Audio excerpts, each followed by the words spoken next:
All right, so we're diving in some fascinating material today about the Dalai Lama. Yeah. And I'm particularly interested in his teachings on peace Hmm. and compassion and inner calm. These are topics that I think we could all use a little bit more of in our lives. Absolutely. So I'm really excited to kind of get into this. Yeah. I think there's so much to learn from him, and it's really kind of universal. It Yeah. transcends any specific religion or anything like that. It's Mhm. really about the human experience and Exactly. finding peace within yourself and in the world around you. Yeah. Yeah. Okay, so to kind of set the stage, where should we start? I mean, his early life is pretty fascinating. Yeah. I mean, just the fact that he was born in this tiny village in Tibet, Great. far from any modern conveniences. It's Yeah. pretty amazing to think about. Yeah, and yet at such a young age, like 4 years old, he was identified as the reincarnation of the 13th Dalai Lama. It's incredible, right? It's wild. And it's such a moment that's like really steeped in Tibetan Buddhist tradition. Yeah. It's kind of hard to even imagine, being a young child and then suddenly being like whisked away from your family Right. to begin this rigorous spiritual training, right? Yeah. Yeah. I mean, I guess he had to recognize objects belonging to his predecessor to prove that connection.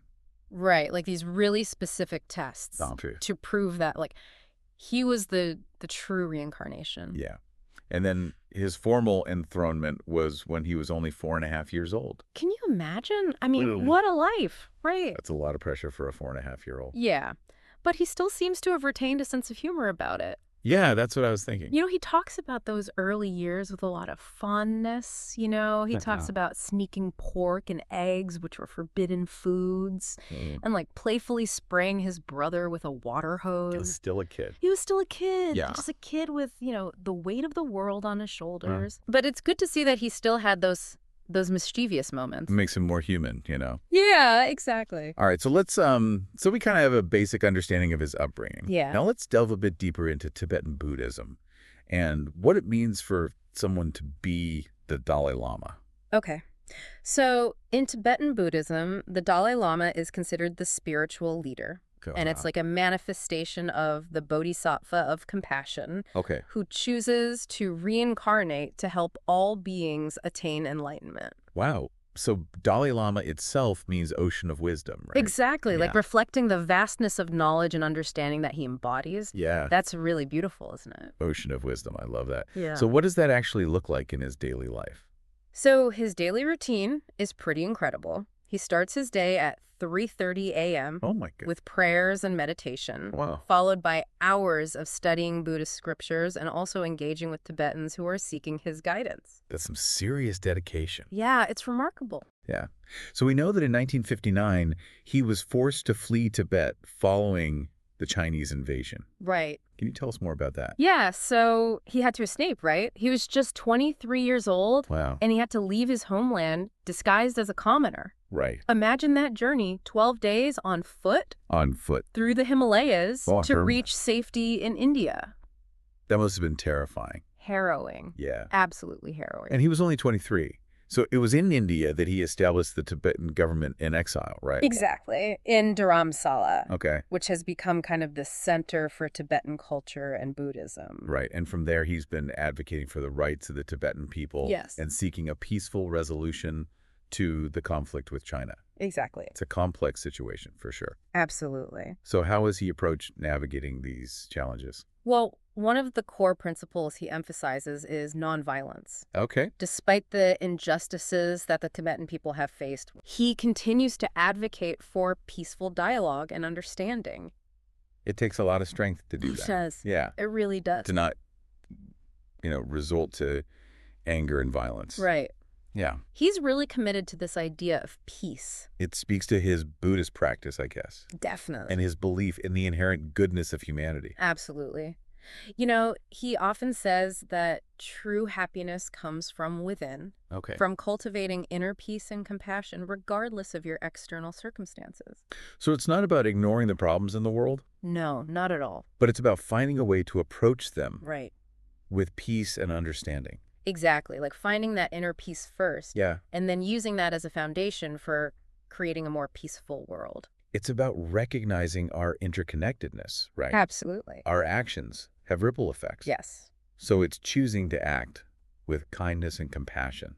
Even when it's difficult. Yeah, it's a really powerful message. It is. But how do we cultivate this inner peace? Is it all about meditating for hours on end? That's a good question. Yeah. Meditation is definitely a key practice. Sure. But the Dalai Lama emphasizes that mindfulness can be cultivated in every aspect of our lives. Okay. It's really about being present in the moment, paying attention to your thoughts and emotions without judgment, and choosing to respond to challenges with wisdom and compassion. I see. So yeah, it's a practice. Yeah, so it's like shifting our perspective, right? Exactly. Instead of getting swept away by the chaos of daily life, we learn to find those moments of peace and clarity. Even amidst the storm. Yeah. I'm starting to see how his teachings can be applied to everyday life. Absolutely. It's both profound and practical, right? Yeah. It's about recognizing our shared humanity, cultivating inner peace, and choosing to act with kindness and compassion, even in the face of adversity. This is already so insightful. I can't wait to kind of delve deeper into his specific teachings on mindfulness and compassion. I mean, we've only just scratched the surface here. Yeah, absolutely. So much more to explore I know. in the Dalai Lama's life and his wisdom. Yeah, I'm excited to keep going. So let's continue this journey and see where it takes us. Let's do it. Yeah. It's really incredible, isn't it, how he's managed to, take this moment of crisis and turn it into this global movement for peace and compassion. Yeah. And his message has resonated with so many people worldwide. Oh, absolutely. Like he's become this symbol of hope and resilience. Yeah, very much in the vein of like a Gandhi or Martin Luther King Jr., that kind of, global figure. It's fascinating to me that his message isn't tied to any one specific religion or culture. It's really, like you were saying earlier, it speaks to a universal human longing for harmony and understanding. And I think that's what's so appealing about it. Regardless of your background, it's something that we all kind of crave. And he emphasizes that compassion is not just an emotion. Right. It's an active practice. It is, yeah. Like it requires effort and training. Like a muscle, you have to work it out. Yeah, so it's not just about feeling empathy. No. It's about taking action. Exactly. Though he believes that cultivating compassion requires this deep understanding of our interconnectedness. Yes, absolutely. Like we're all part of this larger web of life. It's very much a, we're all connected kind of philosophy. And our actions, no matter how small, have an impact on others. Like the butterfly effect? Exactly. That's what I was thinking of. Yeah. How even the smallest flap of a butterfly's wings can create this ripple effect across the globe. Yeah. So it's really about recognizing that. But how do we actually practice this active compassion? Okay. So he really emphasizes the importance of mindfulness and mental discipline. It's about training our minds to be present, to observe our thoughts and emotions without judgment, and to choose kindness even when we're faced with negativity. So in a way, it's about taking control of our internal world. Yeah. So we can better navigate the external world. That's a great way to put it. Yeah. He often talks about the need to tame our monkey minds, those incessant thoughts and distractions that keep us from experiencing true peace. It's so true. So through practices like meditation, we can learn to calm that storm within and cultivate a sense of inner stability. And that inner stability then allows us to extend compassion outward to others. To others, even those who might challenge us. Yeah. It's not always easy. It's not. But it's definitely possible. He believes that compassion is the antidote to anger and hatred and fear. Absolutely. By cultivating compassion, we can break down these barriers that separate us and create a more harmonious world. And a more just world. Yeah. It's a beautiful vision. It is. It also seems really challenging. It is. Especially in today's world. Yes. It's very easy to get caught up in the, Right, all the negativity. The negativity, the division. Yeah. He acknowledges those challenges. Yeah. But he remains optimistic. That's good. Yeah, he believes that even in the darkest of times, there's always hope. Yeah. And that hope is fueled by our, our innate capacity for kindness and compassion. And it's inspiring to see how he embodies that hope in his own life. He does, yeah. He's constantly traveling the world, meeting with leaders, advocating for peace and justice. He's not just talking the talk. Right, he's walking the walk. He's out there doing it. And what I find really remarkable is how he manages to maintain a sense of humor and joy. Even amidst all the challenges. Yeah. It's really quite something. He often says that laughter is the best medicine, and he encourages us to approach life with a sense of playfulness and lightness. Yeah, I think that's really important. Yeah, it's refreshing. It is. Because it's a reminder that we don't have to be serious all the time to make a difference in the world. Exactly. In fact, a little bit of joy and laughter can go a long way. Absolutely. In spreading compassion and understanding. I love that he embodies this idea that even in the face of adversity, you can still choose to find those moments of happiness and connection. And it makes me think about how he's actively working to modernize Tibetan Buddhism. Oh, absolutely. Ensuring its relevance for future generations. Yeah, he's very forward-thinking in that way. He's established schools and educational programs that combine traditional Buddhist teachings with modern subjects. Like what? Like science and technology. Interesting. He really understands that in order for any tradition to thrive, it has to adapt to the changing times. But while preserving its core values. Exactly. Yeah. It's finding that balance. So he's creating a bridge between ancient wisdom and modern knowledge. I like that. A bridge. Yeah. That's a good way to put it. Ensuring that the timeless teachings of compassion and mindfulness remain accessible and relevant. Absolutely, to future generations. I think his efforts to empower Tibetan nuns is another example of that. Oh, how so? He's really been a vocal advocate for their education and spiritual development, challenging, centuries-old patriarchal traditions. What's in Tibetan Buddhism? Yeah. Wow. That's pretty incredible. It is, and it speaks to his commitment to equality and inclusivity. Yeah. He recognizes that there's potential for spiritual leadership in everyone, regardless of gender. And he often says that we are all interconnected and that true progress requires embracing our differences and learning from each other. Exactly. And, he envisions this future where everyone has the opportunity to contribute their unique talents and perspectives. To create a more just and harmonious world. Absolutely. It's inspiring to hear how his vision extends beyond the borders of Tibet. Yes. Encompassing this global perspective on peace and social justice. And he's spoken out against discrimination and oppression in all its forms. Wow. Advocating for the rights of marginalized communities around the world. Yeah, it's not just a Tibetan issue.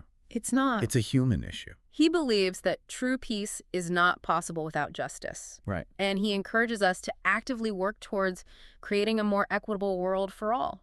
This conversation has been so insightful. Has it? It really has. His ability to blend this ancient wisdom with modern challenges is truly remarkable. I know. It's pretty amazing, right? Yeah. And there's still so much more to uncover. Okay, so where do we go from here? Well, I think we should delve further into his specific teachings on mindfulness and compassion and see how we can apply that wisdom to our own lives. I'm ready. Let's do it. Yeah. So we've been talking about all these big ideas, peace, compassion, inner calm. But I'm curious, how does this actually translate to our everyday lives? Right.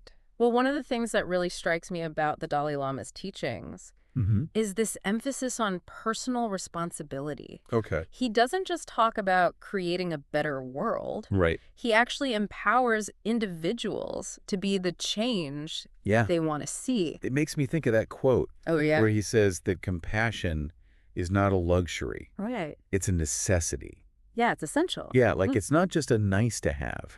It's essential for our own well-being. Absolutely. And the well-being of the planet. He sees compassion as this key to unlocking our full potential as human beings. So it's about recognizing our shared humanity, understanding that we're all interconnected, and acting with kindness and understanding. Even towards those who might challenge us, to people who are difficult to love. It's like that saying, be the change you want to see in the world. Exactly. But he doesn't just preach it. He lives it. He embodies it. Yeah. Yeah. His life is a testament to that. It's really incredible. Yeah. To see how he's faced so much adversity, and yet he's never wavered in his commitment to peace and nonviolence. He's just this constant force of positivity. And he always emphasizes the importance of dialogue, understanding, and forgiveness. Even in the face of conflict. Which is so important, especially these days. Oh, absolutely. When it's so easy to get caught up in anger and division. It's everywhere. It is. But he reminds us that we always have a choice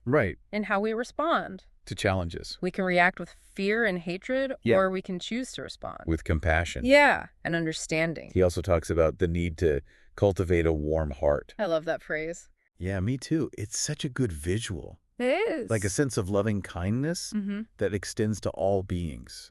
Including ourselves, which is so important. Self-compassion. Yeah. Something we often forget about. We're so quick to be kind to others. Yeah. But we forget about ourselves. It's so true. He emphasizes that true compassion starts with self-compassion. With recognizing our own worthiness and treating ourselves with kindness and understanding. Like you said, we can't pour from an empty cup. Exactly. We need to fill ourselves up first.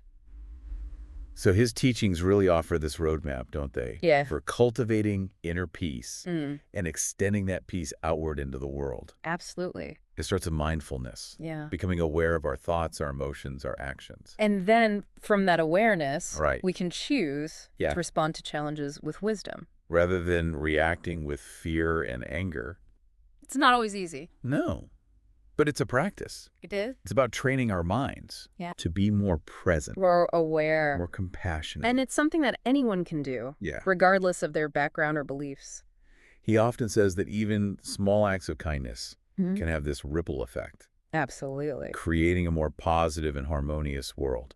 It's about shifting our focus from what divides us to what unites us. Recognizing our shared humanity and acting with compassion in our everyday lives. It's such a simple message, but it's so profound. It really is. Like a call to action, an invitation to be the change we want to see.